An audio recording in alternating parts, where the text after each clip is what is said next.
It is a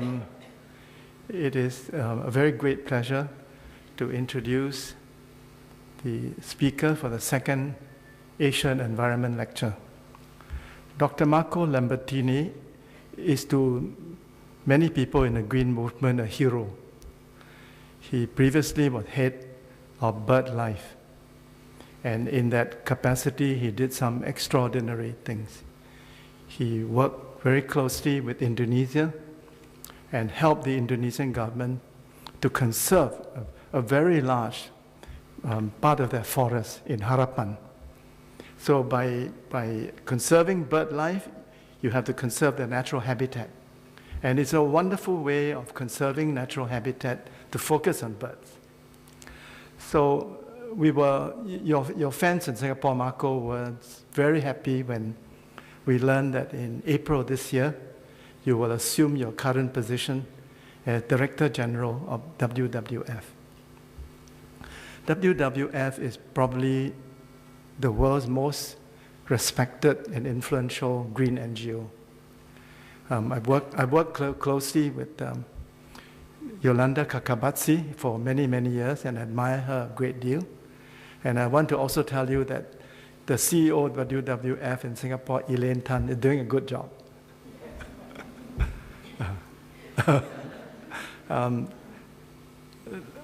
Without further ado, I would say we look forward with great anticipation to your lecture on a very important topic, the green economy. Will Asia embrace it? Marco, please.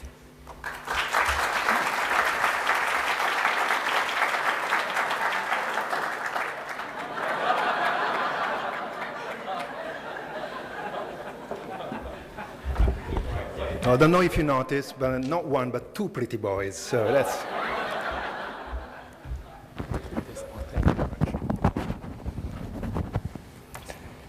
Yeah.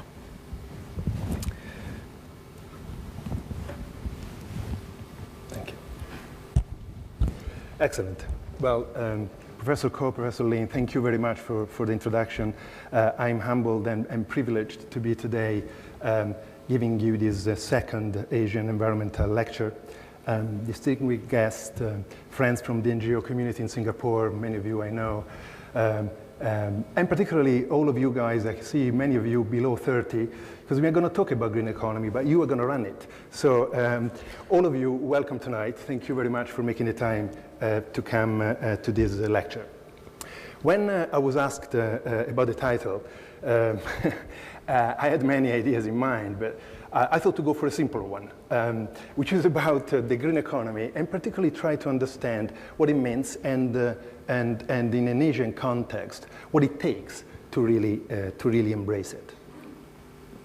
I'm going to start with a brief introduction on the state of the planet. We just launched our WWF Living Planet Report 2014.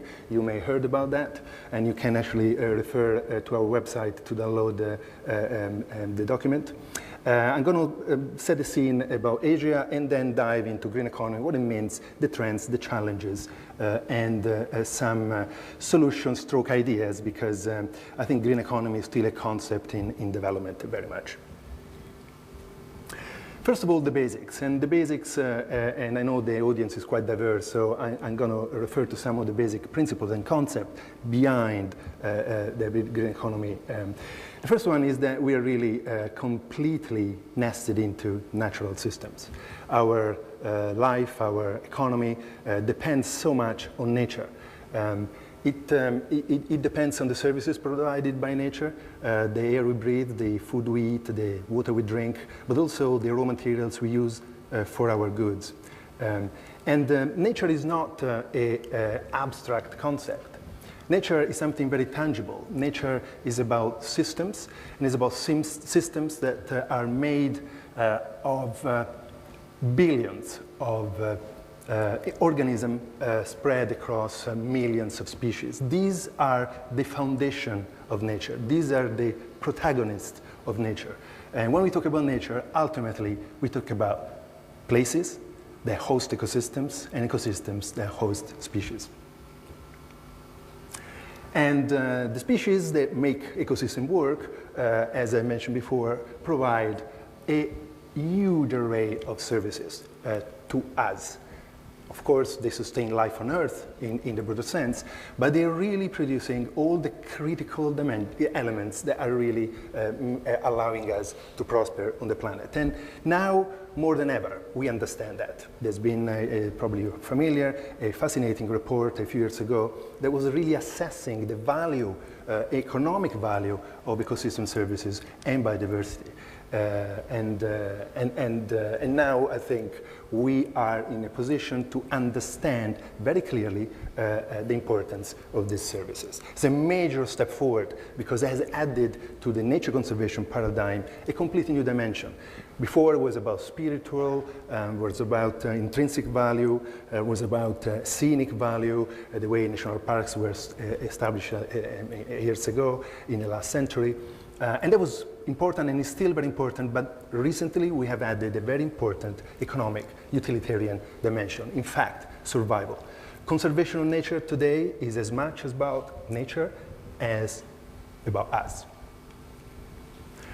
This state of the planet. We have launched this report which is not for the faint-hearted, I'm afraid. If you love nature, this report is going to break your heart, and if you are worried about the planet, this report is going to make you even more concerned. But at the same time, is also presenting some interesting seeds for hope, which I'm going to try to highlight today. This is the way we call the era, the geological era we live today. It's a new word. We entered the Holocene about 12,000 years ago. Now we are into an era that is completely shaped and dominated by one species on the planet.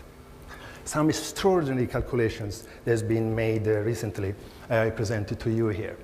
This is the biomass of living things on the planet when Holocene started 12,000 years ago and today. And the balance, the quantity of biomass between human-induced, meaning humans and the animals that we breed for our own consumption, and wildlife, has completely reverted. We started counting as 0.1% of the total global biomass. Today, the estimation that wildlife is only 3%. And nitrogen is in the air that we breathe, but is also captured by the by the plants on the planet and transformed into a reactive molecule that is then substantial to green growth. Well, today, human activities, particularly in terms of agriculture-related activities, are fixing more nitrogen than the whole green world, natural green world on the planet. So we are dominating systems and, as a consequence, producing a substantial impact. We have launched the report based on two main indexes. One is what we call the Living Planet Index. It's a measure of the state of wildlife as an indicator of sustainability. He collects information from about 10,000 populations monitored over time, spread across about 3,000 species, vertebrate species across the whole planet. And the result of this 2014 reports are staggering. That's what I meant by breaking your heart. The populations monitored, 10,000 over 3,000 species, show a decline, numerical decline, of 50% of individuals across this population, on average, globally. That means, in simple words, that in 40 years, we've lost half of the wildlife. And that fits with the figure that I presented before, with a massive decrease of wildlife biomass compared to a massive increase of human and domesticated animals. The decline is sharper in the tropics because impact in the tropics have been accelerating over the last 30 years dramatically, outsourced mainly by high-income economies in other latitudes of the world, and also because the tropics have an ecology much more fragile and susceptible to impact. And the Asia-Pacific, for similar reasons, because the growth and the development has accelerated very much in the last 20 years, 30 years in large areas of the continent, is showing a higher than average decline of wildlife as well. And fascinatingly, that's clearly represented by this other diagram, which is exactly the same, using the same data, but disaggregated in terms of high, medium, and low-income countries. And wildlife in the low-income countries in the world is declining much, much sharper. And in fact, in some of the high-income countries, is even recovering in some situations. But that's particularly due to the outsourced footprint and to the acceleration in business as usual development. The main drivers continue to be similar over the last couple of decades. It's habitat loss and degradation, main issue, and consumption, unsustainable consumption, hunting, fishing in an unsustainable manner. So this is about wildlife. This is an indicator, of course, on the impact. But then we have been working with our partner organization, Global Network Footprint, to identify a little bit more clearly the drivers, the pressures that are actually producing the decline of wildlife that we have witnessed. And the bottom line is very simple. We are continuing to erode our natural capital. We are reducing the biocapacity on the planet, and as a consequence of that, we are living in an ecological deficit. Ecological deficit that started already decades ago and continued to deepen. And today, the way we consume, it's equivalent to 1.5 planets per year in terms of resources that the planet can provide to us and regenerate. That means that we're cutting trees faster than they can grow. We are fishing fish faster than they can reproduce, and particularly, this is a major component of the footprint, we are emitting CO2 in the atmosphere faster than the natural system can absorb. In particular, 3 areas we are really overshooting dramatically. One is biodiversity. The impact on the natural system are producing a major biodiversity loss, more than 1,000 times faster than the normal extinction rate, plus, as I mentioned before, also in terms of actual population size. Nitrogen, as I mentioned, we are inputting into the system an enormous amount of nitrogen that naturally should stay in the air, and now is in our rivers, our seas, and in the ecological system and on the planet. And then climate change. We're already overshooting beyond the limit, and we know that continuing this way will head towards dangerous levels. So what are the pressures and the challenges that actually behind this particular ecological footprint? There is no hiding. The main driver is population growth. We took a couple of million years to reach the first billion of people on the planet, and since then we've been adding 1 billion every 10, 15 years, regularly.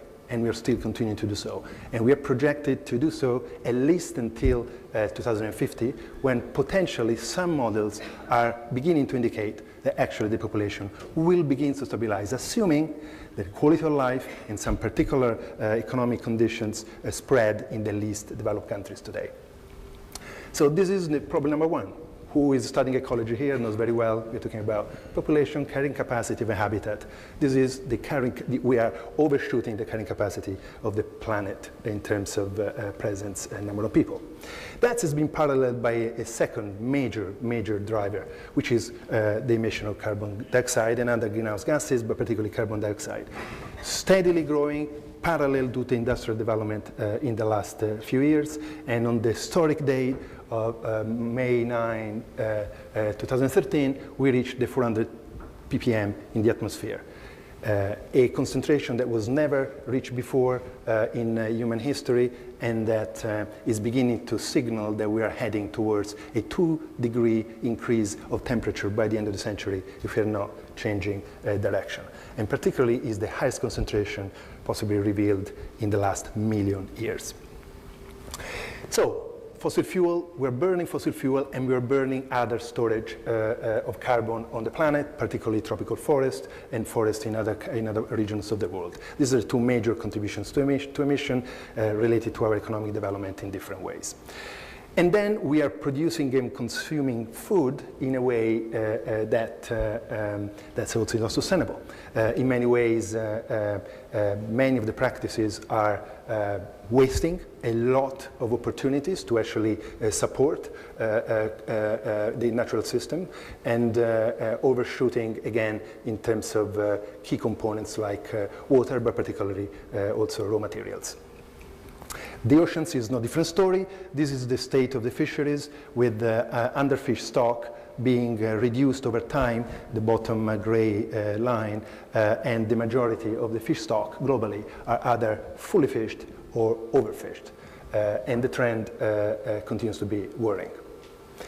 Water has been identified one of the critical ecosystem services for our life and economy. It's been considered by the World Economic Forum, not by a bunch of ecologists, but by the world leading economists, as one of the top threats to our economic stability moving forward in the mid-century. And basically, this slide shows, these are dots that show the position of different countries related to the Human Development Index of the UN, which is basically an index that measures the quality of life and the state of the economy of different countries, versus the footprint that we calculated in the report. And as you can see, and this is where it's considered a kind of sustainable development quadrant, where human development is high, but footprint is low. This is where we should be, ideally. And this is the trend of the world. There's no country which is an exception, and of course, the high income, high developed, high human development index countries are at the top of the footprint, but the ones which are at the bottom are following a clear trajectory in that direction too. So we are still unable, we haven't found a way to decouple human development with ecological footprint. We seem to be trapped in a situation where, in order to improve our quality of life, we are destroying the very foundation of our quality of life at the same time. And so in the long term, this is a collision route towards a collapse of ecological systems and our own quality of life. There's going to be good news soon. Don't worry. I mean, you know, this is important stuff to know. But there will be not a fairy tale end, but definitely some hope. So Asia. Asia is a fascinating continent. It's a place that in the last 20 years has really reshaped the geopolitical order of the world. I think in a positive way, in terms of riding a massive wave of development, but at the same time embracing a massive challenge of innovation. And I think these two words, development and innovation, are going to be the key words that will bring at the end some positive messages to you. I don't need to talk about Asia to you. You know this very well, and all of you. But you know the high population and the urbanization. Of course, the rising income due to accelerated development over the last decades, the consumption that is growing as a consequence, and also the change into different lifestyles, high footprint lifestyles and diets, the rise in energy consumption, all the classic pattern of a very steep development curve. Today, Asia is consuming about 40% of the global energy and emitting about 40% of the global greenhouse gases as a consequence of massive, rapid development. In population growth, this is broadly speaking the picture, and this is broadly speaking what it's going to look like by the end of the century. So we're going to add 3 more billion people, by the mid-century, 3 billion more people to the planet, and Asia will probably see another billion added to what you have already today. And today, of course, you're dominating the world population statistics. Then we come into some interesting trends, which is the middle class. So the economic development has produced a massive growth in middle classes. Because of the population size of the continent, you are now beginning to dominate the middle class globally. And this is a consequence of the development that we talked about, but at the same time represent a fascinating opportunity. And the rapid development of the middle class, the rapid development of education in the continent and in many emerging economies in China is really beginning to trigger some interesting responses. We'll see in a minute.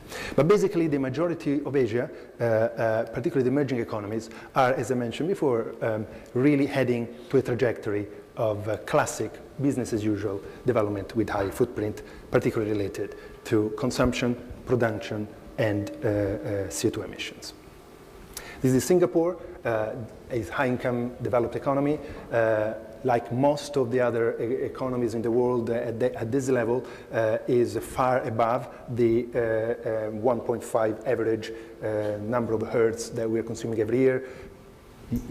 This is 4.1 for precision. And Indonesia, much less developed, but on a trajectory, is now reaching, has now already reached the point of break-even, below which, between the biocapacity of the country and the ecological footprint, so that from here on is beginning to actually encounter an ecological deficit as well.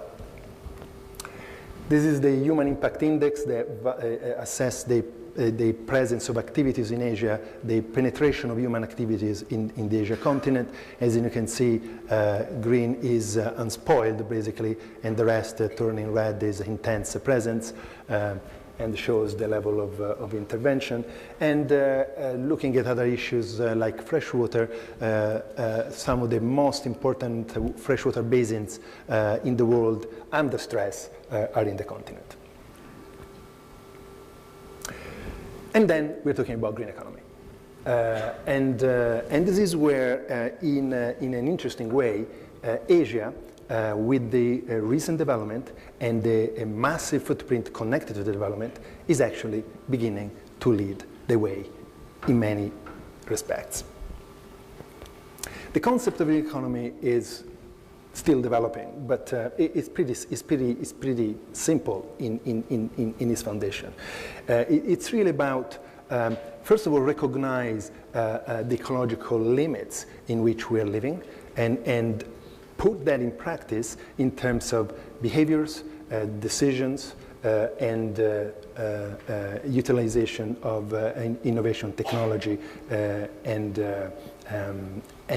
basically combine commitment on one hand and ingenuity on the other to really tackle this single issue, which is we have to begin to live within the boundaries of one planet. Of course, green economy is invoked by many. Many governments ask for plans, but it's not necessarily clear to everyone. And actually, we're still, I think, discovering what really makes a green economy work. And this has really been a relatively recent concept that is being developed. But we'll look into some details now. And first of all, we're not just talking about adopting a green economy. The most challenging part is transitioning from our economy to an economy which is based on different foundations. And that transition is the one where every economist involved in sustainable development today is looking at. How can we transition our economy from where we are today to where we want to be tomorrow? And what the transition means in terms of political willingness needed to support it, in terms of social system needed to absorb the inevitable disruption that will create, and economic stability that should be guaranteed and maintained during the transition. For WWF, our strategy that has evolved over time, we started, with fluffy pandas, and we ended up talking about green economy. I mean, this is a bit of an evolution, and it's a necessary evolution because we continue to focus on species and places, biodiversity and ecosystems, because these, as I mentioned before, are the foundation. But we have to understand, we have understood, and we are really moving the organization towards addressing the drivers and the pressures on this ecosystem, on the species.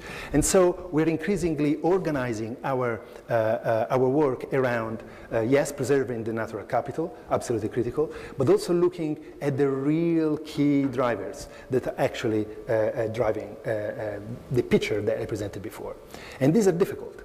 These are difficult. Consumption and production, already quite complicated.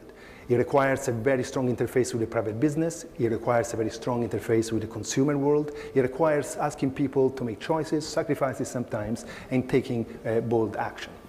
But that's okay. I think we've seen some progress. We'll see in a minute more, and we're comfortable with that.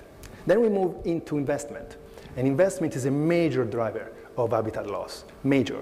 And we don't even see it. It's something that goes from computer to computer, from company boards and bank boards or in every corner of the world, impacting multiple ways, different regions and countries. Is an invisible, powerful driver of habitat and unsustainable development. That's difficult, even more difficult than production and consumption, but critical. Then we go to the real difficult part, which is governance.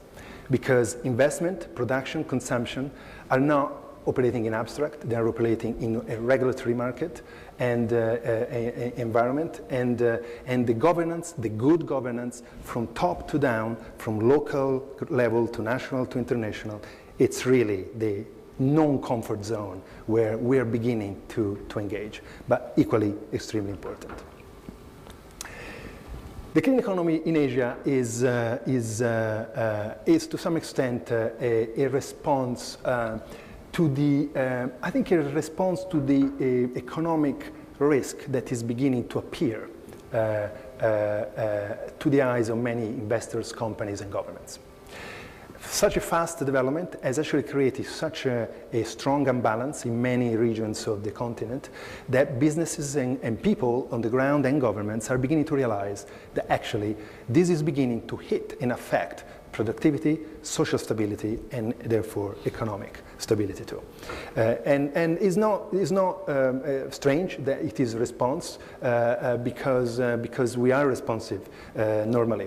Humans are responding to issues. We are not great in looking much forward. But the good thing is that because the development in Asia has been so accelerated, then the response is actually beginning to appear much, much faster than in other regions of the world.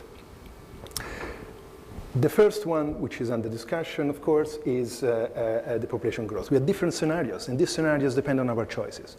And the choices we know are related particularly to a few key dimensions that will stabilize population. Just economic, equitable economic development, and eradication of poverty, and particularly women education in the least developed economies. This is proven, this is working, and this is where actually the new important debate globally is concentrating in terms of population growth control. Then urbanization. Urbanization is something extraordinary. We have, for the first time in human history, reached a point where more people live in cities than in rural environment. This is incredible, and is going to continue for some time, stabilize at some point, of course, but continue for some time. And this is actually creating a major opportunity. Yes, there are a lot of problems with big cities. There are a lot of issues related to footprint. There are a lot of issues related to disconnection of people with the natural environment. But there are also fantastic opportunity to have so many people together being able to embrace a smart development plan. And the smart cities are really one of the major challenges, but also major opportunity to actually reduce global footprint substantially, because half of the population is actually concentrated in places where we can manage in a more controlled way system, production, consumption, etc. And the latest, I don't know if you noticed, the New York summit, the Ban Ki-moon summit in New York, one of the most exciting dimensions for me of that was this gathering of some of the mayors of the major cities around the world that have subscribed to a compact that will actually bind them to work towards developing sustainable cities, particularly from a carbon footprint point of view. And then sustainable production. I'm not going to comment this slide, but this is to show that there are a number of key commodities that we're actually producing today, driving the majority of the impact in terms of habitats and species loss. And this is where we need to concentrate in working on the supply chain, working with the consumers, working with the producers to make sure that we do produce these commodities efficiently, and we do produce these commodities with the lowest footprint possible, particularly in terms of land use, water use, and impact on natural ecosystems. There are a lot of traps on the way, and it's not going to be clearly an easy job. The resources are depleting, there is increasing competition, and competition doesn't help, because competition divides. And what we need today, the only thing we don't need today is division. What we need today is work together between sectors, government, business, civil society, and within countries. And unfortunately, the tension on water, particularly, which is the most striking one already in today's world, is actually moving in the opposite direction, creating more competition, more divisions, and that's really coupled with poor governance and limited social inclusion, meaning limited access of people to influence decisions. It's a major obstacle in the region, but also, of course, in other regions. So is Asia leading the green path? I think, of course, is a difficult question to answer, but Asia is showing some really interesting positive steps. First of all is the discussion at the governmental and private business level. And there are, Asia has got probably, actually, I'm sure, has got the highest number of plan and fora, discussion fora on green economy than any other continent. And that reflects also that response to a pressure that the continent and the economy in the continent is facing. But probably the most interesting and tangible contribution so far is the major development of renewables and green renewables energy. We have a truly green revolution in the continent. We have 3 countries already leading the world efforts in particularly solar and wind, China, India, and Japan. We have Indonesia discussing really serious and at-scale plans to actually utilize their amazing geothermal resources to move into a renewable agenda. And excitingly, even new banks like the BRIC banks or the China and some of the biggest sovereign funds as well are beginning to shift their attention from fossil fuels to renewables. And thanks to China, thanks to India, thanks to Japan, and thanks to the increase in utilization of solar panel, prices are falling. And that's beginning to create an avalanche effect that is going to make solar panels, particularly and other renewables, available more widely and more accessible. However, there is still a lot of development going on. And in parallel of this major investment in renewables, there's still a lot of coal being burned, and there is a lot of fossil fuel dependency. But I was saying before, green economy is about transitioning. And I think the signs that we're seeing from some leading economies in Asia in terms of attention towards the renewables is incredibly encouraging and is actually critical. And it is surely leading the way globally. And then a few ideas on green economy in Asia. So the first one is, so how to make it happen. The first one is definitely concentrate very heavily on renewables. This is unescapable. We have to move out of fossil fuel. Oil companies have to understand they will have to close shop soon. This is what happened to Kodak when digital photography happens. This is happening to them. And they need to understand that they have to begin to transition to renewables because their wave of innovation will hit them very soon. And of course, if we can convince the oil companies to begin to invest and redirect, there will be a massive shift of resources. $1 trillion is given every year to subsidies to fossil fuel consumption, exploration, and extraction by governments. And $1.5 trillion is put into the same sector by private investors. Now imagine if that contribution, those subsidies, will be shifted towards renewables. This is happening already to some extent, and gradually we need to accelerate, and we need to really be clear about this as being the top priority, not just for climate change, but in terms of reshaping completely the production system of our economy. Sustainable cities, I mentioned before, great opportunity to really increase efficiency, particularly in terms of low carbon development in major metropolis around the world, and also work on consumption, addressing the consumers in these cities. Inter-regional trade, this is expanding globally, we're all interconnected. Regionally, in Asia particularly, there are huge discussions, as you know, about further liberalizing the trade and encouraging trade, which in itself is not a big deal, perhaps, but has to be really inspired by low carbon and green approaches. And this is obviously another important direction. And then the financial input. So the financial inputs needs to be really follow these principles. I mentioned the subsidies, I mentioned the private investment. Everybody, even us, in our private life, with our little savings, we need to begin to question the classic paradigm of investment return. And we need to challenge our investment manager and ask to invest in sources which are green, in activities which are green. And actually, the data show that return is almost equivalent to the one in a more classic investment portfolio. So there is a huge opportunity here to lead the way in our single lives, as well as, of course, influencing the major investors, which are pension funds, sovereign funds, the major hedge funds based in the most developed economies, and of course, government and bank, development banks' resources. This is happening very slowly. You may have heard the major debate in New York again about divestment for fossil fuels. Foundations like Rockefeller, with $3 billion, if I'm not mistaken, of a size like that, investment fund, they have decided for the first time to divest from fossil fuels publicly. And many others have made similar commitments. We, WWF, are running a similar campaign. This is a critical direction. Finance needs to follow a green economy in terms of supporting it through investment.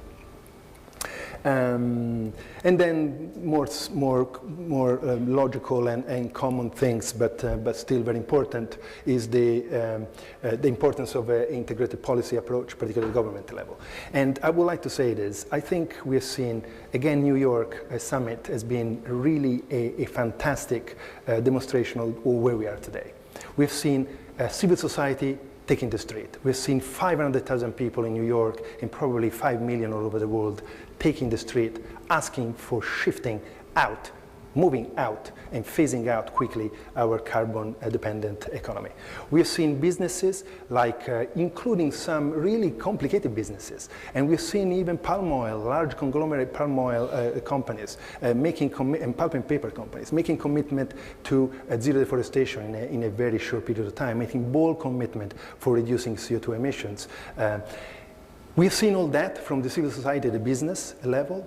We haven't seen yet that leadership at the government level. And I think this is when this integrated policy intervention, where governments need to begin to connect and get their act together across departments within the government, but more importantly, needs to really abandon this idea of a nation-state approach to global challenges. A global challenge cannot be addressed by country positioning.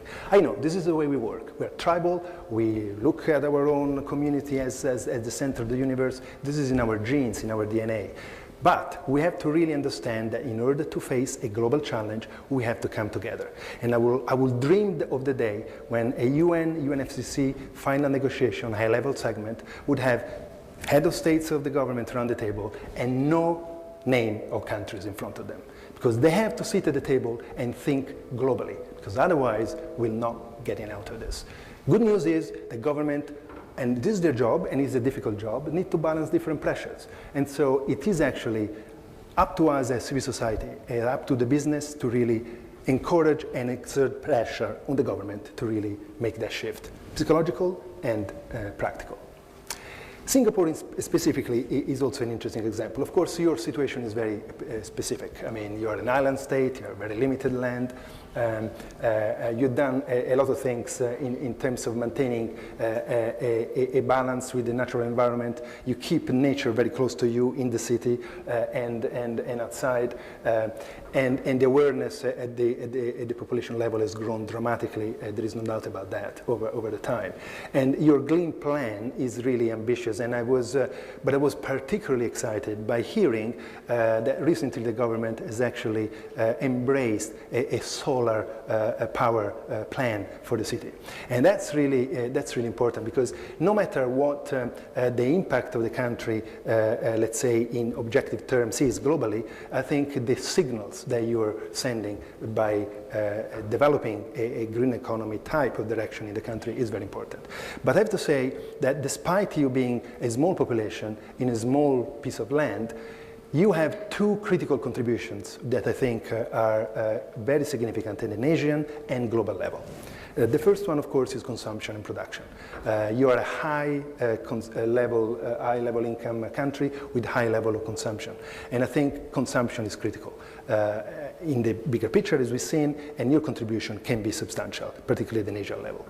The second dimension, which is more important, is that you are a major investment hub. And talking about the challenge of shifting investment towards a green direction, this is where you, with your banks, with your sovereign fund, with your influence over the markets, can really make a huge difference. This is probably the single most critical contribution that Singapore could make to the green economy globally. And I'm heading towards the end with a couple of considerations as well. So there are also some, I'm afraid, deep obstacles in achieving this set of ideas, this shifting towards a green economy. The first one is we continue to look at nature with ambivalence. Despite being a dominant species, we continue to look at nature with a mix of attraction, because we've been living in nature 99.99% of our natural history. We've been embedded in nature. We need nature. We take plants in our apartments. We take cats or dogs as a surrogate of wildlife to stroke when we have a bit of a bad day. You know, we need nature. But on the other hand, we also continue to see nature as dangerous, as an enemy, as something to conquer, despite being so dominant today. We have to win over this complex. We have to really embrace a concept of harmony with nature that is still not there, particularly in our instinctive reaction. We have to also come to terms with the fact that we are not living in a limitless planet. Oh no, everybody knows it intellectually, or many do, but the majority don't really feel it. And we don't behave every day like if we had a one planet with clear limits. It's like if you have in your pocket $20 and you enter a restaurant that you know will cost you a bill of $500. We don't do that. But we do that when we actually decide how to exploit the resources of the planet, because we know that the planet is limited, but we go in with an approach as if it was unlimited. Then we are a reactive species, and that's again in our genes. We are an animal species that has evolved, like most of the animals, to respond to stimulations. We look, this is the way we gather, this is the way we hunt, and we look at the problem and then we respond. We need to see in order to be able to do something. And actually, this is probably what gives me more hope than anything else, because we are beginning to see it. And we are beginning, more importantly, to feel it. We're beginning to feel environmental degradation on our skin, because the sun is hotter than before. We're going to feel it in our hearts because people are dying of extreme weather events triggered by climate change.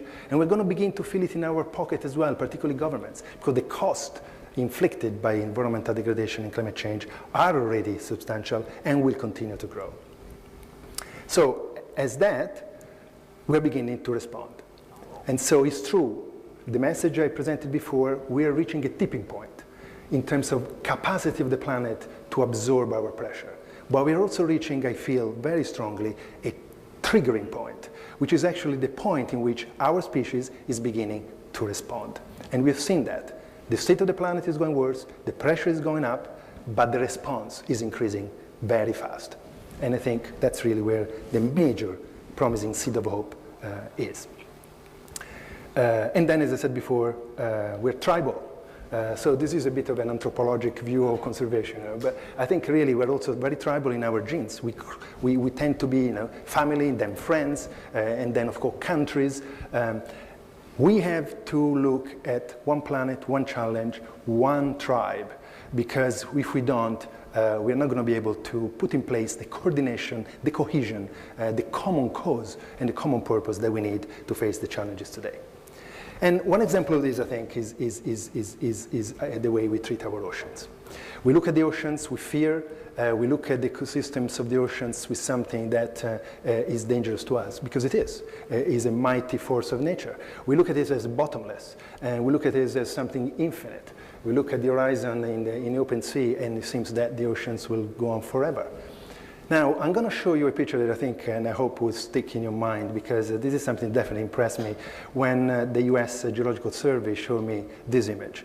So imagine all the oceans of the world put together in terms of volume of water, and imagine to compare it with the volume of Earth. Make the exercise in your mind. How the two would compare, a ball of blue and the ball of Earth without water. That's how it looks.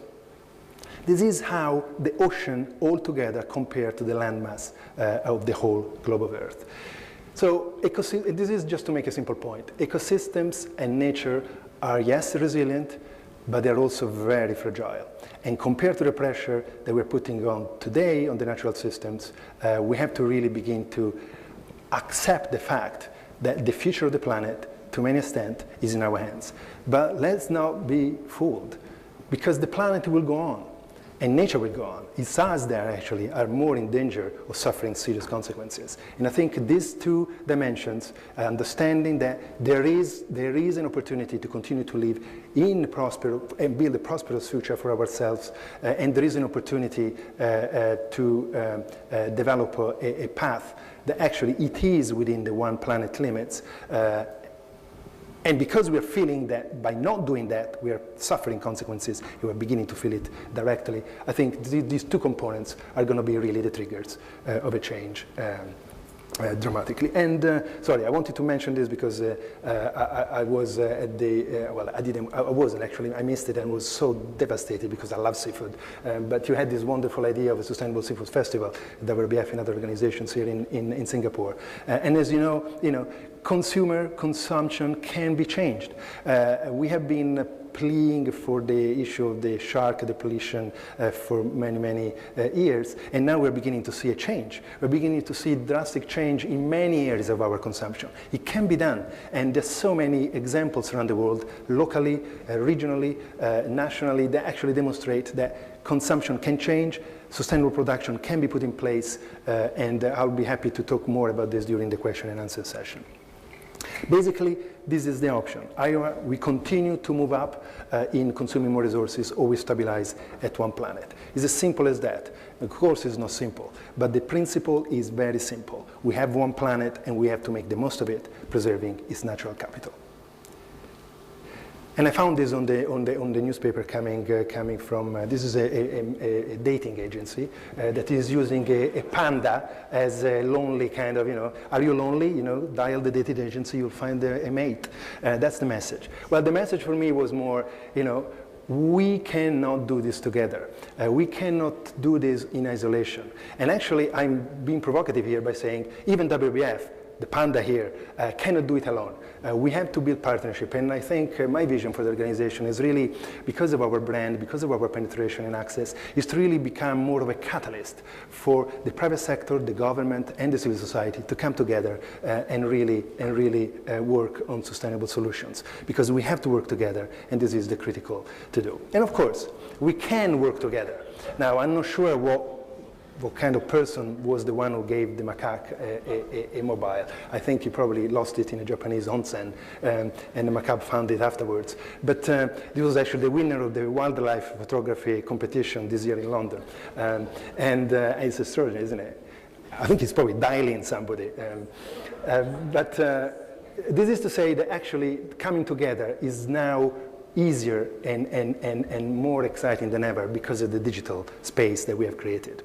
And as WWF, we are super excited by the ambition of building a movement for nature and people of 100, 200, 500, 1 billion people that actually can come together and begin to exert together the pressure and that support that I think we need to move forward.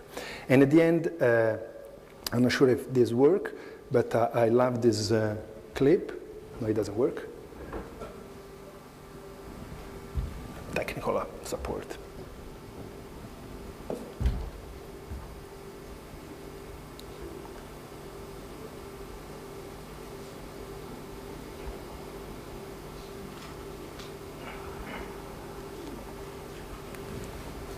You can try click on the top.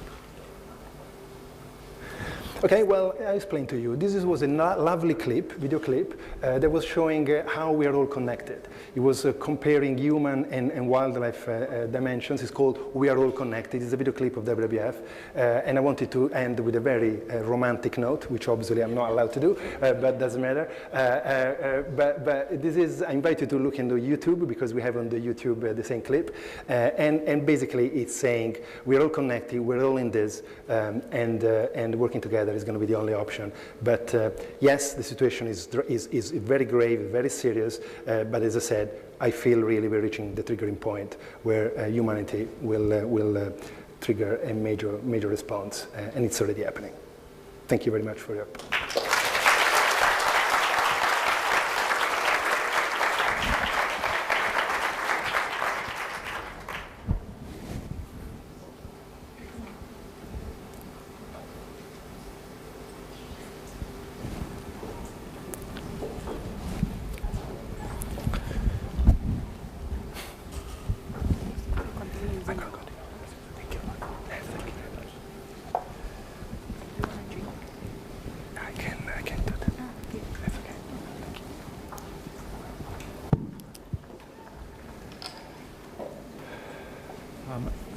On all your behalves, I would like to thank Marco for a very, very interesting lecture. I'm sorry we missed the conclusion. Marco is an Italian, even though you are against mentioning nationalities and tribes. But you would not be a good Italian if you didn't have a romantic conclusion. So I want to begin by saying that I would sum up Dr. Lambertini's lecture by saying that although the situation is grave, he has a very positive message for us. He thinks that we are at a tipping point and that the peoples of the world, the civic leaders, the corporate leaders, the mayors of cities, the leaders of national governments are beginning to come together to do something about the dire situation we are in. He also thinks that in the case of Asia, although we haven't been doing a good job in the last 30 years, but even on Asia, he's optimistic. Yeah? You're beginning to see in Asia, Asians doing things which, for example, is going down the green path. China, Japan are investing massively in renewable energy. And you see in the case of Indonesia, they're taking a new look at their potential for geothermal energy. So it's a positive message. Lin-Heng, my boss for today, said we can go on for 30 minutes in a Q&A session. So I want to begin on a high point. Let me ask somebody who's an environmental economist, Professor Koh, whether he would do us a favor of asking the first challenging question. Well, it's not really a favor, but... Houston, can you ask Marco the first question. Can somebody bring a mic to Houston?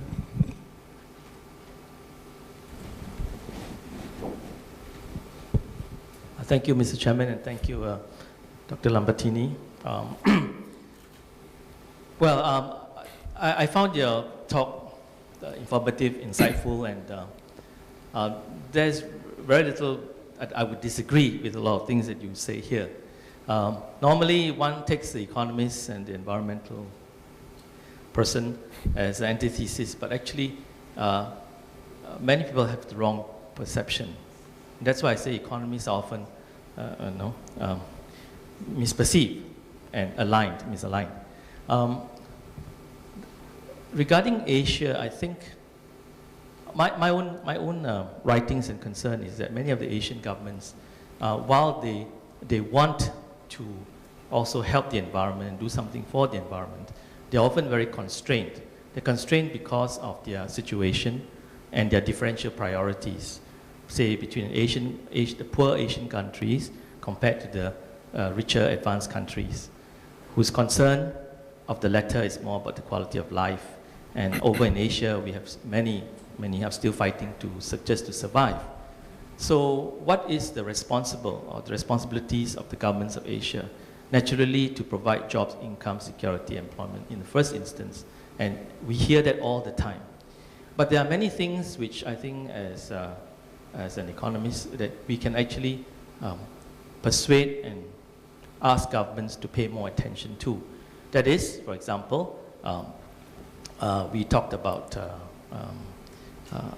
externality issues, for example, right? So that's something that that governments can really pay attention to and impose, say, for example, a simple carbon tax to get it going, that people do know about their responsibilities towards Earth, for example, their carbon emissions, right? We don't have to go all the way in the first instance dramatically, but we can certainly go a little at a time. So that's something that we can do. You talked about many things, but one of the things I think, you look at Asia, you take away the fuel subsidies and all these things, right? You create havoc. There's unrest in Indonesia, Malaysia, and so on and so forth. And it's very hard to actually to take that away. And so that's a so-called endowment effect also in behavioral economics. So I think it's not easy, because ultimately people do care about costs and their usual environment, and they care about their income employment first. So externality is one thing, embracing all the green technology, the renewable energy, I think all is heading to the right direction. No country in the world, including China and Vietnam, whatever, that will just grow for growth's sake, to just worship the GNP. Because at the end of the day, they still need to live, they need to have clear waters, greenery, and so on, right? Good air. So if they're going to do all that and give up all these things, I think no government wants to do that. So I think not enough attention is paid, I think. I know you did, but there are a lot of writings which don't pay any credence or attention to what Asian governments are in fact doing and caring. But it takes time. It takes time, it takes money, and it takes generations. I guess I don't have a real question for you, a very dramatic question. But because I found all the things that you say is quite agreeable, right? So I beg to give to somebody else to ask a critical question. Thank you very much. Thank you very much. Marco, you want to react? Yeah, I mean, just to say, of course, I totally agree, it's not easy. I would be more optimistic in terms of the timeline of potential change, because I think the change that has happened in the last 10 years in China, for example, in terms of their reorientation. Oh, yeah. Okay. Yeah. Not loud enough. Okay.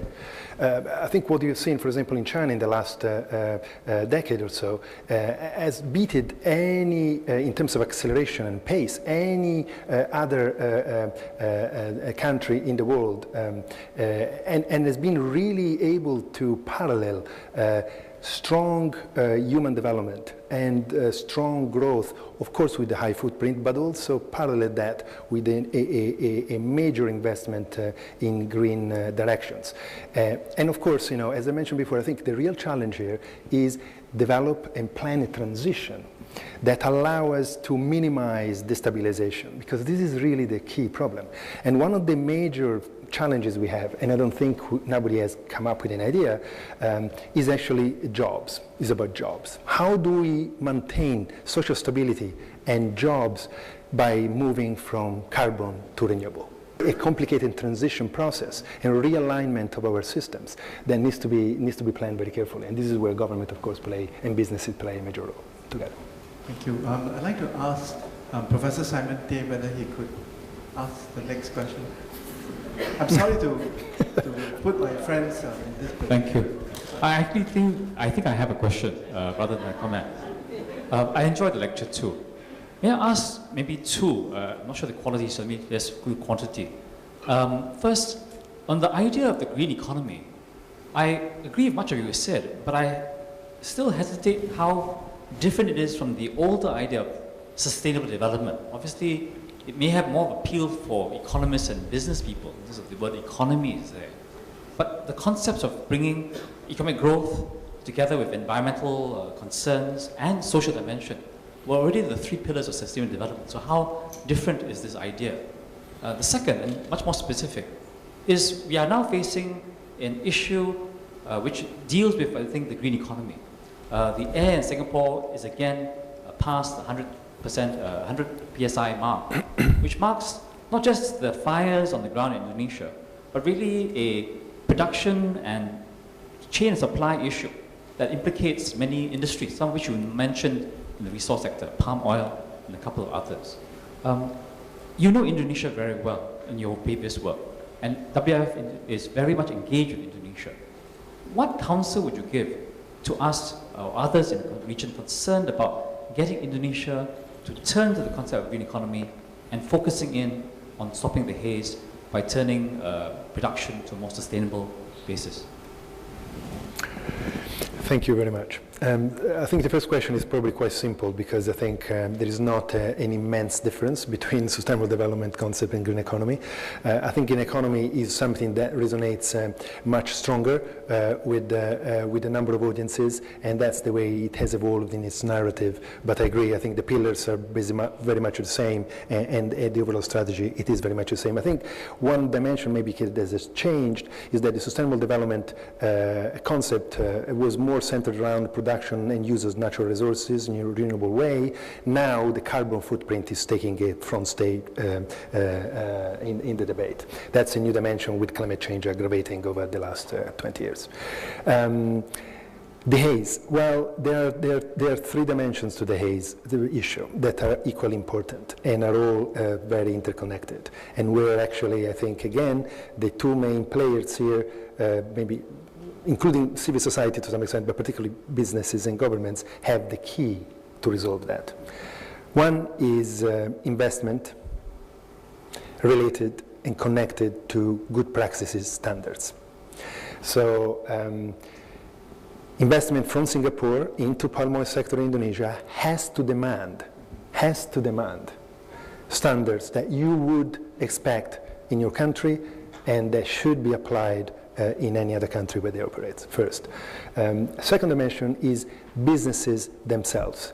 They should voluntarily apply those standards without waiting for government or investors to really put up regulatory systems. And thirdly, governance. So we do need to seriously support and or put pressure on governments that are not looking carefully at governance issues, particularly at the ground level.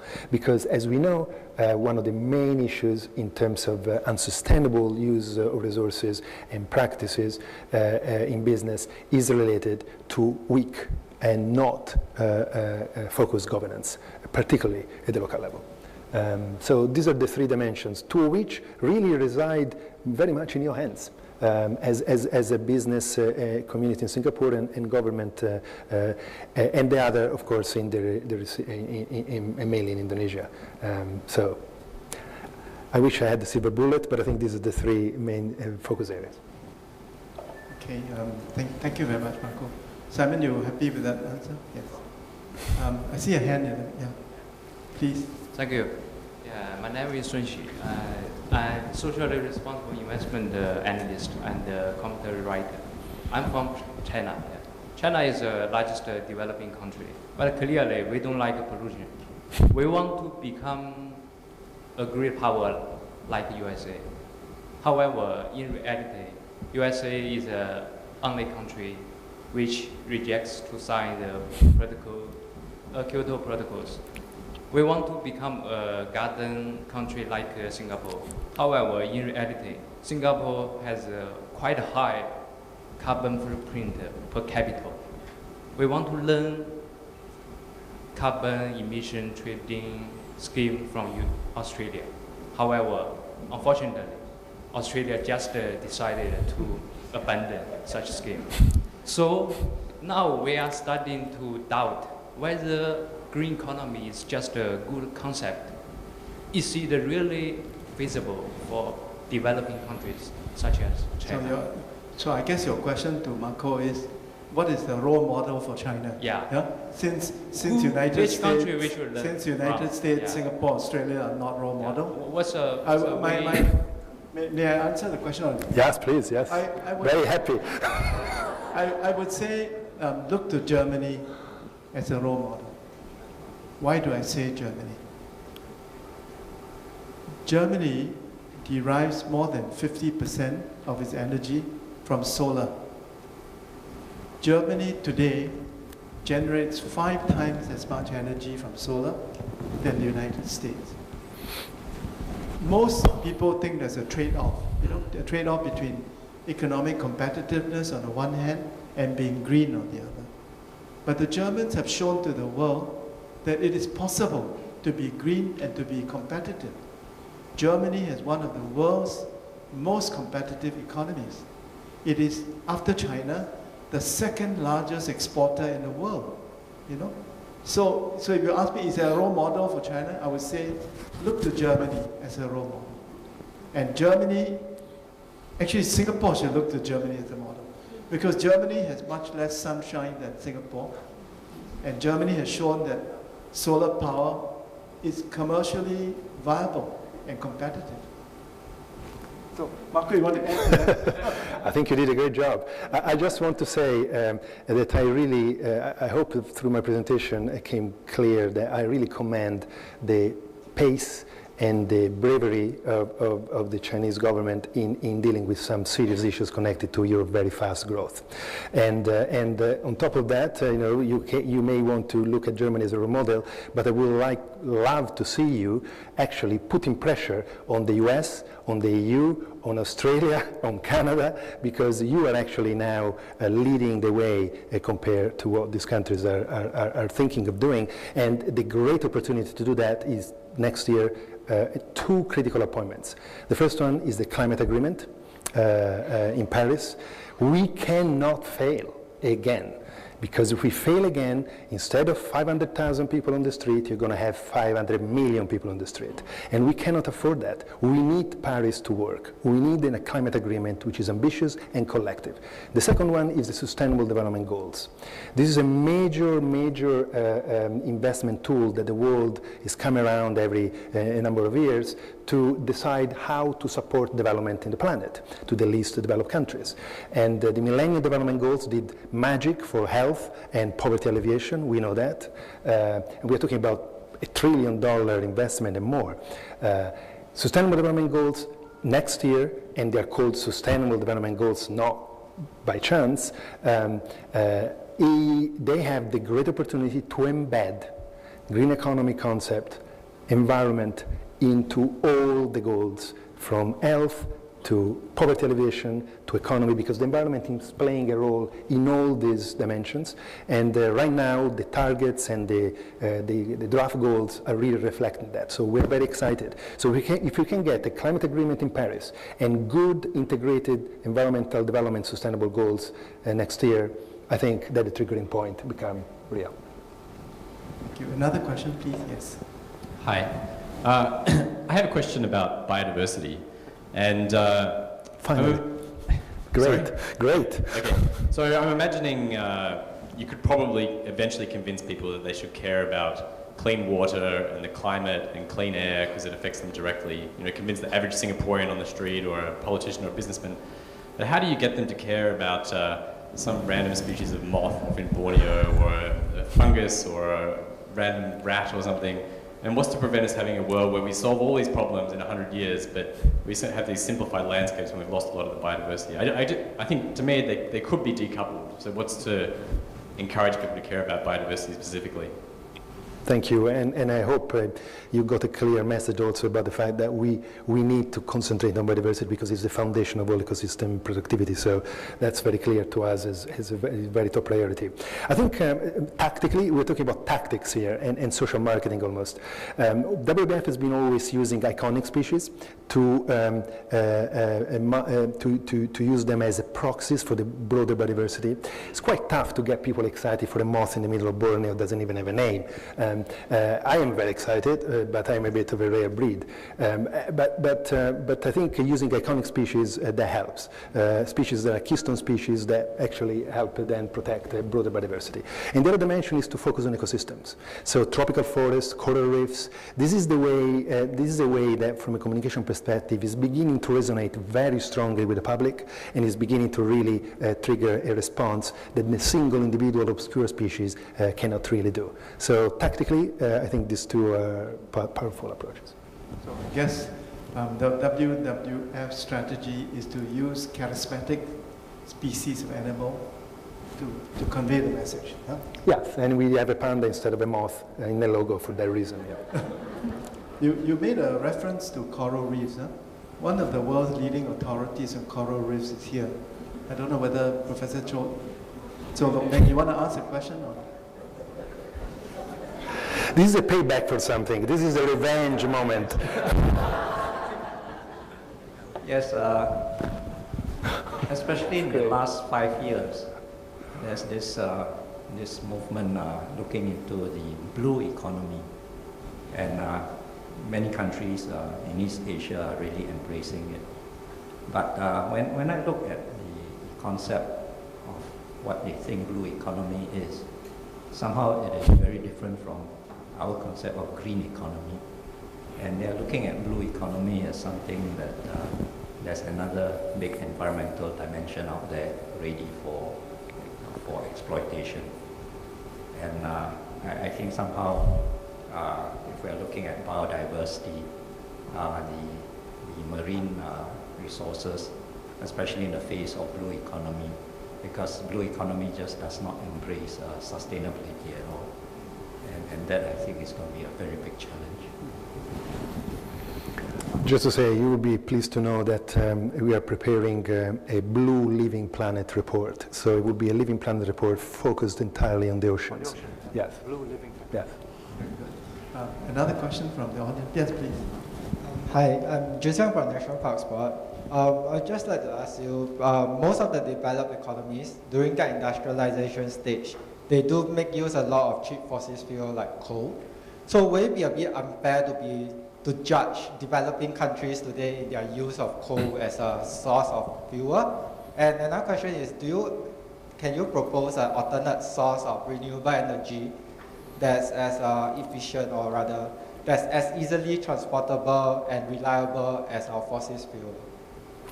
Thank you. So absolutely, it is totally unfair to criticize, but it's critical what happens and why coal is so cheap and why oil is cheap compared to many other sources today. It's because it's highly subsidized.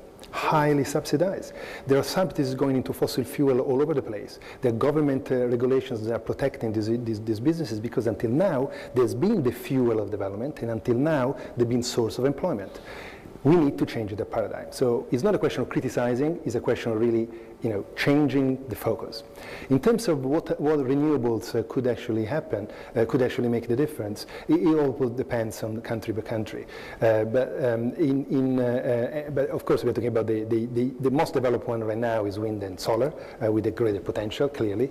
But there are new ideas, new technology coming up, and who knows, there could be some really revolutionary new finding on a number of other renewable opportunities. One dimension which is very exciting, again, in order to reconnect connect human development and green economy is, we were talking actually today at the table about that, is, for example, the plan of ADB of dispersing micro renewable energy sources in rural areas in developing countries.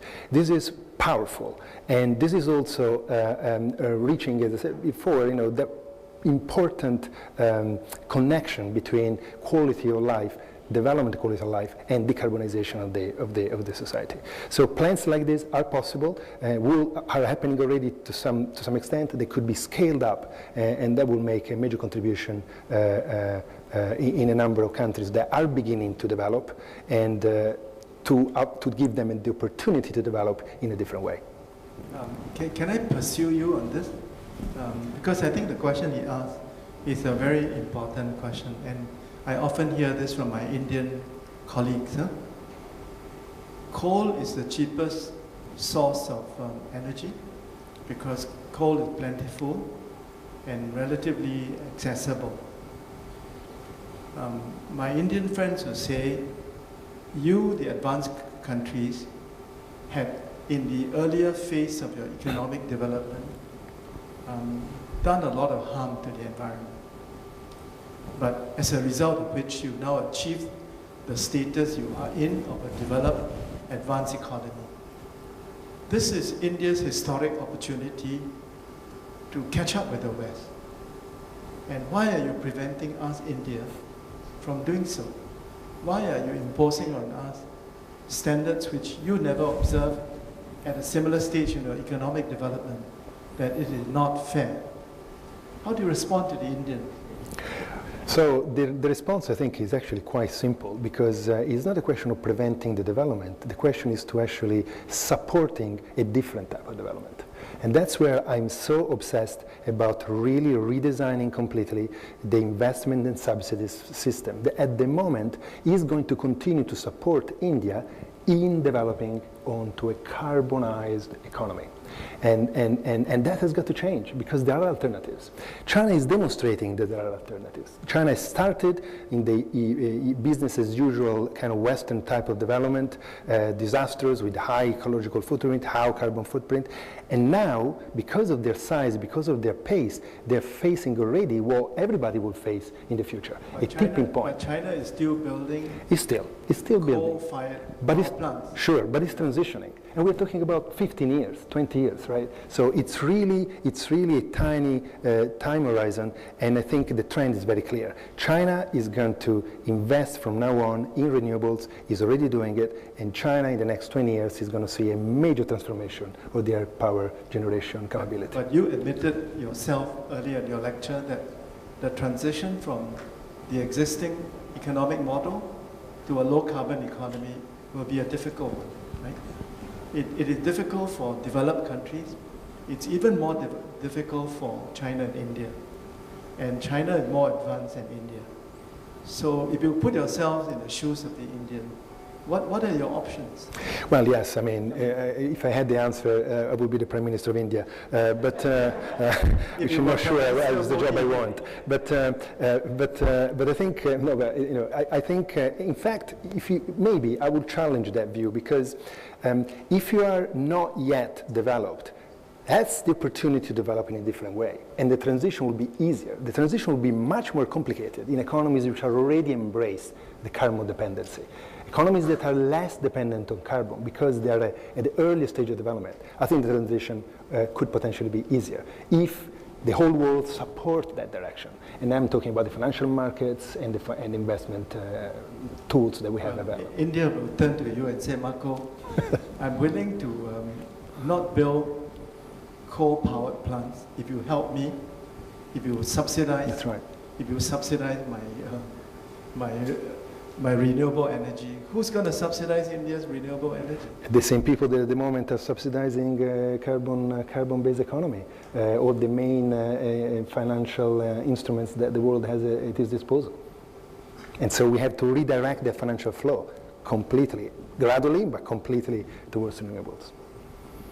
But I think this is the question, Tommy. This really is the question. How we can transition in a way that people in developing economies are not paying the price, which is an unjust price, that other countries haven't paid in the past. It's not the moderator's job to argue. But it is exciting. I'm glad my wife's not here, or she'll scold me tonight. So, question from you, please. Member of the audience. George Ofori, Professor Ofori. Well, I like the lecture very much, especially the part about the tribe, because I come from a continent where the tribe is really understood. We all have tribes, all have tribes. Yes, yes. But I was going to ask you, how do we move from all these many, many tribes? I mean, even here we've heard about China, India, the US, developing countries, and so on. I'm going to ask the moderator and the speaker, how do we move from the many, many tribes to the one tribe that the speaker proposed? Oh. Invite everybody at dinner and then we become all friends. I think we already are, I mean, this is off the top of my mind, yeah? And this is not a WWF official position, by the way. But it's an exciting question, and it really goes deep into how humans are able to overcome their biological constraints, which are genetic. They are the way we evolved. And I think we've seen economy becoming already globalized. We are not there socially globalized. And that's really the challenge. But I really believe, I mean, I'm looking at young generations. I'm actually talking a lot to teenagers. I love speaking to young people. And my son is 13, so he's already a teenager, big way. You can sense from a young generation there is already a collective view of the world, which is so different from our generation. Nationality is not an issue anymore. It's not a label. You can talk to people on the other side of the planet through Skype and so many other WeChat and WhatsApp and all this stuff, Facebook. And so that really is going to completely revolutionize the social relationship of human race. In many different ways, some quite dark and complicated, like family stabilities, but because the family concept is challenged by that. But on the other hand, it's going to connect dramatically, and that's what I think we need. We need, after an economic globalization, we need really social globalization, and that will help. How fast? I think quite fast, because it's happening already, and the digital space is getting so sophisticated.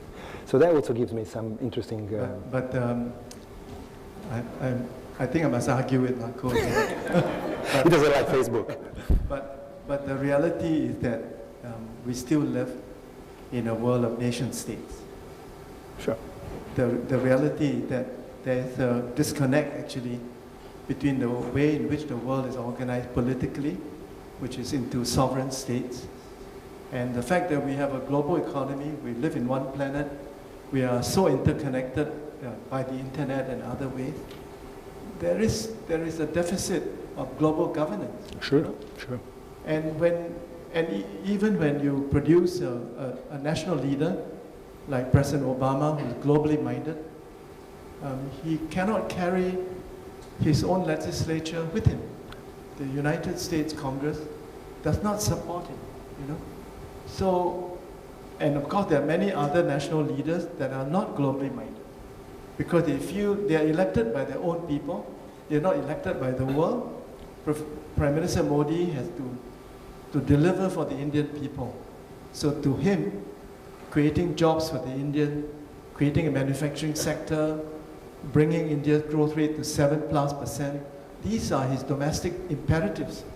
If he doesn't achieve these imperatives, he wouldn't win the next election, So there is a disconnect, I think, between the globalization of the world and the way in which we are organized politically. And I just don't see any simple solution. No, of course there isn't any. I mean, I mentioned this myself in the presentation. I totally agree. We are not definitely arguing on this, but I also believe in the power of people and mobilization. And we've seen that. I mean, what happens in North Africa, in the Arab world, a couple of years ago was dramatic. And I think if we can create a global movement, and it will happen, it will become to happen, then governments will begin to think in a different way, I hope. And Marco, in your lecture, you referred to Singapore, and you you posed 2 challenges to us Singaporeans. Huh? Could you elaborate on these 2 challenges? You said 2 challenges. One is to for Singapore to make a contribution to the changing the existing paradigm of production and consumption. And you are too oriental, not clear. Could you be more occidental and be clearer? What do you have in mind? And secondly, you said that we are a major financial hub, and it would be a good thing if our financial services industry were to embrace sustainable development in their loan policy. Well, Elaine will tell you that it's not so easy. I've written to the Singapore banks, just an example, to encourage them all to join the RSPO, the Roundtable on Sustainable Palm Oil. Because a lot of the financing for palm oil plantation come from here. So if I can encourage the financial institutions in Singapore to be green, in their loan policy, then as you say, half the battle is won. But I've so far not been very successful. So Marco, please elaborate. What are your challenges for Singapore? So first of all, I mean, it is not easy, and we know that. But nevertheless, I think, and that's why you framed it right, these are challenges, not just for Singapore, for many other countries, but we're in Singapore, and I think particularly for Singapore, really getting their businesses and the businesses that operates outside, and we made the example of the haze, to apply strong standards with high sustainability and environmental safeguards embedded in it. And equally developing and maybe piloting some investment models which are equally embedding strong environmental safeguards in it. And as a consequence, also bringing together the people of Singapore to support those investments and those new different investments and those new different models of production so that even consumption becomes more sustainable. That's how you square the circle. Easy to say, difficult to do. But I think, I believe in small steps and avalanche effects, and I think it would be great to find a bank, or maybe to begin to have a fraction of the Temasek investment to begin to work in that way, and show that it's possible, and actually it's not detrimental to profit and revenues. We have many students in the room. I'd like to ask the students to ask some questions. Yes, please. Hi, Esther, right? Yes. Esther. Hi, I'm not a student. I just want to share from the business perspective. Thanks very much, Dr. Lambertini, for the very enlightening lecture. I'm representing City Developments Limited, and we are probably the greenest developer. We started our green journey since 1995, before nobody really talked about climate change at that time, about 20 years ago. The journey was very lonely then. In recent years, there have been stronger pickup, more higher awareness of climate change and environmental issues. But I would say that the journey is still very lonely. And we would like to have more partners, especially investors and consumers, most importantly. Just now you mentioned about the balance between production and consumption, and which I have been actually talking about it for many years, because we have very low level of green consumerism in Singapore.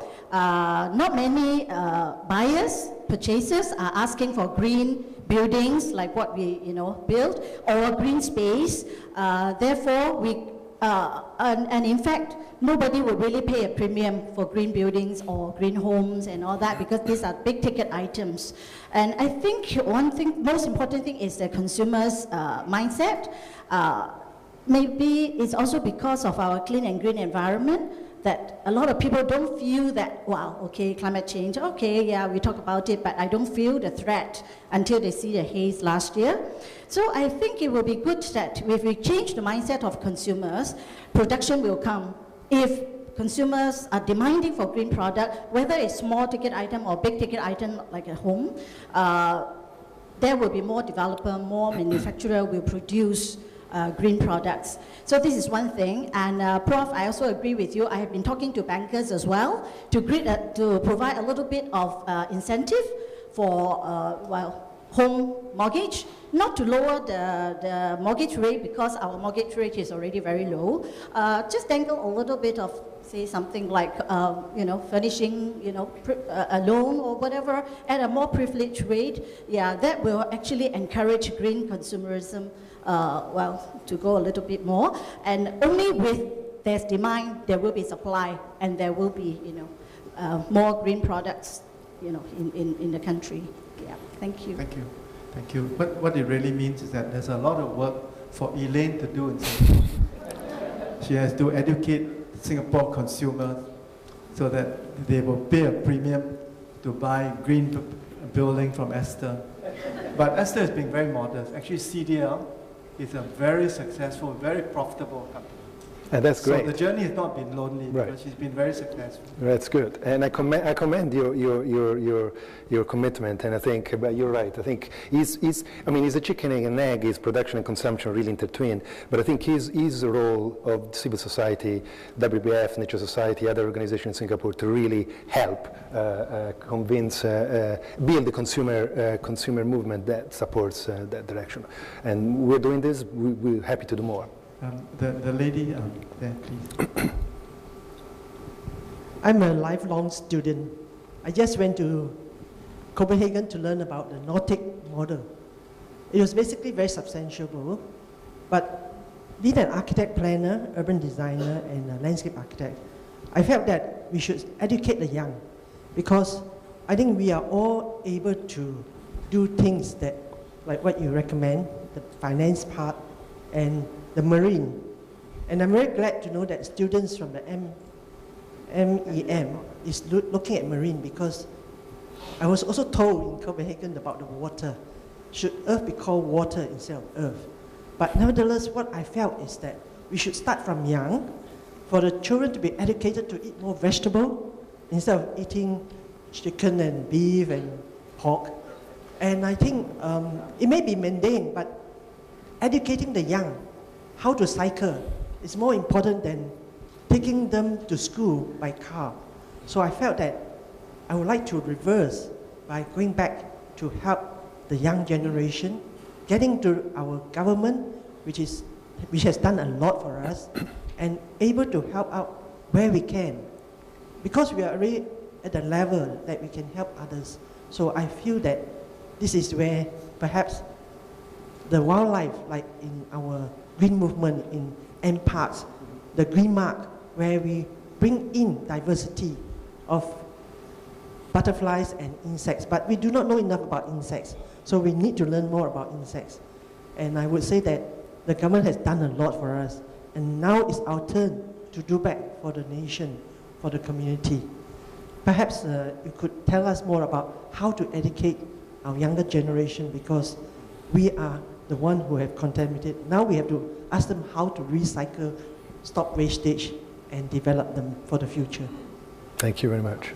Yes, I mean, not much to add. This is a critical component of the work we do already, but I think in Singapore there is a huge movement of local NGOs that do their work, the WWF, but Nature Society and others do a lot of this. And I don't know what you think, but I've been visiting the country for more than 25 years intermittently, and I've seen a major growth in awareness. We need to do more, but I think it is happening. We need to just intensify the effort. That's critical, but I think I'm pretty positive about the direction. It's almost 7 o'clock, so let me take all the remaining questions, and then I'll ask Marco to respond to all of you in a composite reply, and also to sum up the lecture. So I'll go to the back first, if you don't mind. There are 2 hands in the back. Could you please ask your questions? Then I'll come to Lin-Heng. Yeah. Please, yes. Can you stand up, please? Hi. Hi. I'm just building on the previous 2 comments about culture. I realized that a lot of mindsets the word mindset was mentioned multiple times, and it's something that needs to change, obviously. So how would you say we should change a culture of to turn it towards a green economy, apart from instilling draconian laws? Okay. Thank you. Good question. How do you change the mindset? The one behind, yeah. Hi, I'm a student. I'm 17. My name is Yifeng, and I volunteer with NParks regularly as a tour guide. So I found the lecture very interesting, and I found the Q&A session very interesting as well. And I learned like a lot of different information, and I saw a lot of different perspectives. So my question is, what do I do now? Like, sorry, say again. What do I do now? What do I do? What do you do now? What role do you think the youth can play in this very big arena? What role can you play? Yeah, very good. Thank you. Okay, yes, there's another hand here. Hi, I agree with this lady in front here who says that we should educate the young, but are there systematic plans to educate the rich? The rich who are the ones who... The rich. A lot of the rich people miss the environmental education, right? A lot of the problems now are caused by the rich. Are there systematic plans to educate the rich? Thank you. I think the rich feel they don't need to be educated. Prof. Lye. Oh, sorry, that's one more student at the back. Could we hear from the student first? Yes, actually, I'm not a student. I just graduated from NUS. I'm Aris, and I have a concern regarding... Can you stand up so we can see you? I have a concern regarding educating the public, because I feel that members of the public, especially in Singapore, are so used to convenience, and that's a hurdle for them developing this biophilia for maybe donating to the charities that with cause for conservation, or maybe, for instance, for the new train line that's starting across the Central Reserves. I think there's a plan for this new train line, and it may cut through the reserves, but Singaporeans don't really, for this added convenience, it's going to cause, it may cause detriment to the current state of our forests in Singapore. So I feel like because of this, Singaporeans are so satisfied with their own lives, they don't really want to spare a thought about the state of the environmental degradation in the world. So how do you propose we reach this and let them get out of their comfort zone, because it's not comfortable for people. Okay. Anyway. Thank you. Thank you. Thank you. Prof. Lye, last question. I just think that the focus really, in the end, is on education, right? From the children to the adults to the rich. But my question is also in relation to education. I think that our government servants need to be educated on the environment. Because, and here, when we talk, Marco, you mentioned that we need to remove the different states, you know, the nation states concept when countries negotiate. I also feel that the different sectors of the government need to work together and look at the challenges and the problems that lie before them. And why do I say this? I give a specific example. Hybrid cars, for example. We are not, it's a failure in Singapore. Very few people buy hybrid cars. Why? Because the incentives are inadequate to make them attractive. The environmental economists will say, I'm sure they can work out the figures, that, you know, if the government were to subsidize hybrid cars and make them attractive, there will be more benefits to the environment. But I would disagree with that. I think that hybrid car is not as successful in Singapore as in the United States, for example, not only because the tax incentive here is not as big as that in America, but because the public attitude towards the environment in Singapore is not as enlightened as that in America. Exactly. So it comes down. I do not disagree with that. Comes down to people's individual values, preferences. Yes, but it is a fact that the tax incentives are not attractive. See, and the reason I'm linking this to government departments is that people always blame the NEA, but it's the Ministry of Finance that decides the tax incentives. So the question is, you know, do they understand there's a need to tweak the incentives? And this is just an example, but there are other ways I think that governments can play a role in influencing the consumption patterns of citizens. So my question therefore for Marco is, how do you see this implementable, for governments? Thank you. But maybe Marco, if I may say something, huh? I think those of us in the environmental movement need to be more humble and modest. I think we shouldn't use the word educate, because it's too arrogant. I mean, you're putting yourself on a high position, and you're treating others as people in need of enlightenment. So I think don't use the word educate. When you talk about educating the government, there'll be pushback against you. People are not going to be receptive if you appear to be arrogant and self-righteous. So I think we need to be humble, modest, respectful, and persuasive. Marco, do you agree? Totally, totally. Now I'm going to become the chair. Next question. Well, why don't you keep going and answer all the questions? I mean, that's... Are there any more questions? I think maybe time to conclude this. The last time Marco and I met, I gave him a copy of Professor Liu Tan's book, The Encyclopedia of Singapore Biodiversity. And I told him earlier today that if he did a good job today, I will give him another book. I think all of you will agree that he did a good job, right?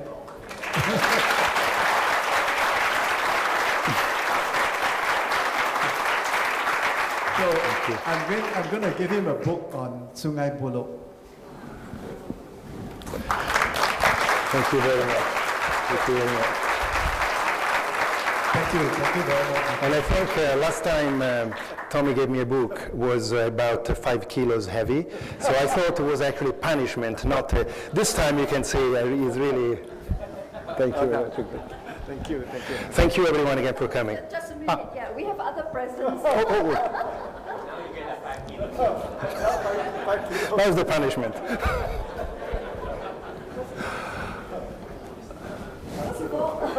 Oh dear. Thank you so very much.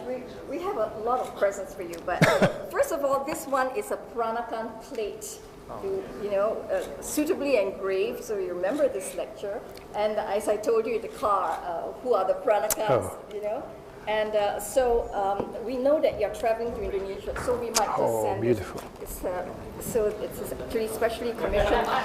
I've got to be careful, this is probably... Here we go. Thank you very much. Thank you. Fantastic. There is even a bird on it. It is a bird, yes. And you can see this specially commissioned by NUS, so there's Thank you. Sort of write-up on this. So this is Thank you so much. one person. The second one is actually... thank you. The second one is actually a whole lot of books, 5 books. That's really major punishment.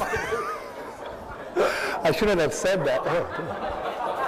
This is to showcase all the books that the MEM program has produced. I will religiously read all of this. Well, we will not load up your luggage. No. We will have it sent. Oh, that's gracious.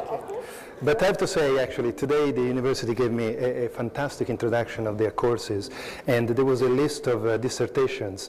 I don't know whether there's some authors here, but some were really intriguing and very close to our mission. So I'm actually not joking. I'm going to read these books, and I'm sure I'll find a lot of inspiration. So thank you very much. Thank you. So this is phase 2. So we will put this back and send it to you.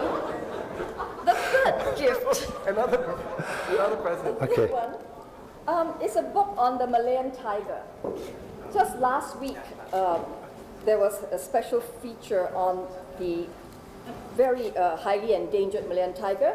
Apparently, there are 3,500 tigers left worldwide, and only about 300 or less than that in the Malayan jungles.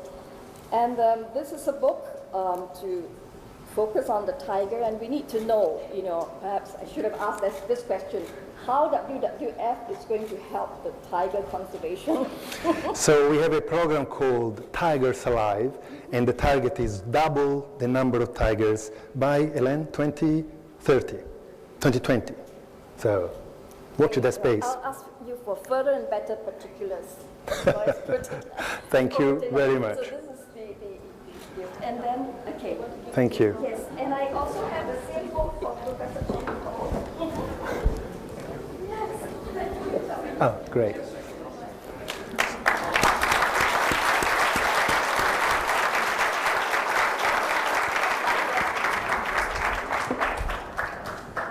Thank you. I would like to thank also our sponsors with some books. So, the Hybrid Chesson, please.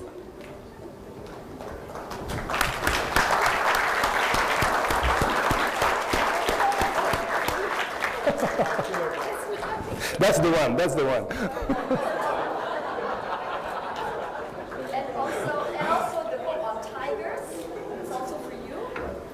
And actually, we would also like to give you the whole set of that. So we will send that to your office. Thanks again so very much. Thank you very much, thank you. So if anybody is short of bedtime readings, come and see Eric and I. We've got something to show you. So thanks again. Thank you, ma'am. Thank you very much. The co-hosts, thank you very, very much. Thank you. I think we all agree that it has been a very fruitful evening, and we've learned a lot, and we have to keep on thinking how to address these challenges. Thank you. Thank you. Thank you very much again.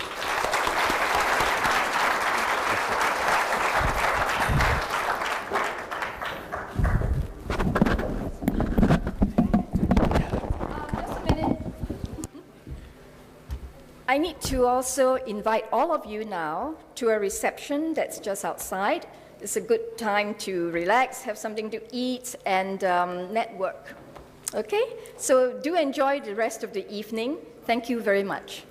And let's, just a minute, wait for the next Asia Environment Lecture, which will be around about the same time next year. And please take our brochures, etc. We welcome new students in our MEM and the Bachelors in Environmental Studies programs. And of course, if you have money or you know people with money to donate, please let us know. We need scholarships. Thank you. Good night.